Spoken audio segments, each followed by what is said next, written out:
জুলাই জুলাই কেন করি, 2 জুলাইয়ে আমরা কেন জিতবো, আর 2 জুলাই কবে হবে, এটা নিয়ে আজকের ভিডিও। সাথে থাকবেন শেষ পর্যন্ত।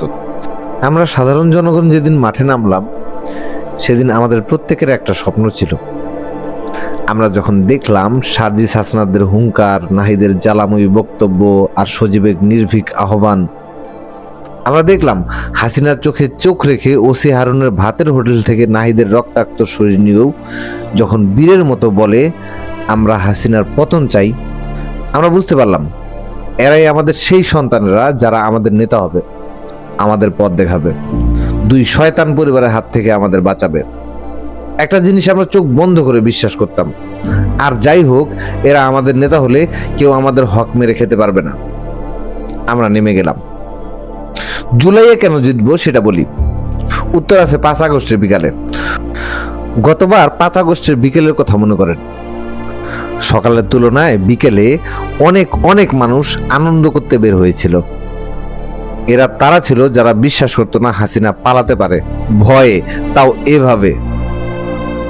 এমন অনেকে ছিলেন যারা পরিবারের দায়িত্ব অসহায় হয়ে ঘরে বসেছিল। ঘরে বসেও আল্লাহর কাছে ফরিয়াদ করতো অনেকে, আল্লাহ আমাদের ছাত্র ভাইদের হাতে শক্তি দাও।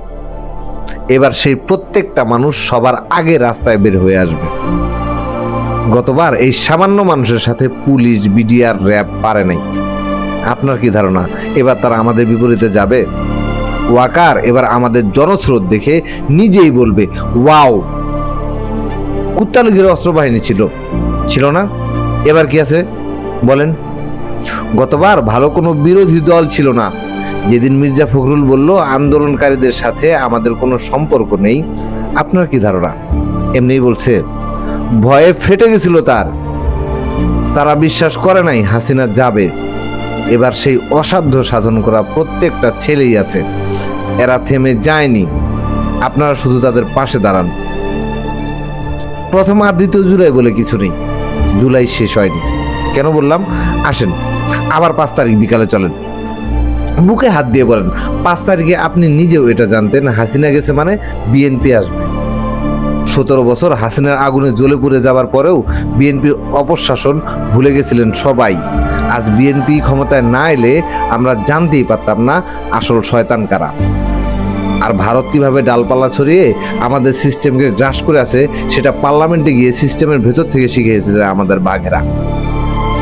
আমরা জানি এরা জুলাই মেনে নেবে না, ইন্ডিয়ার সাথে বেইমানি এরা করবে না। আমরা জানি এবার আমাদের শত্রু কারা। এবার আমরা অনেক ধারালো। জুলাই কোনো মাসের নাম না, জুলাই আমাদের ইনসাফের বাংলাদেশের স্বপ্নের মাস। আমাদের স্বপ্ন আমরা পূরণ না করে থামবো না। ডাক এসেছে, এবার সবাই প্রস্তুত থাকুন। আর দেশ বিদেশে থাকা সকল মেধাবীদের বলবো তৈরি থাকুন। এবার সিস্টেম পরিবর্তনের দায়িত্ব নিতে হবে, প্রমাণ করতে হবে আমরা বীরের জাতি। ইনকিলাব জিন্দাবাদ।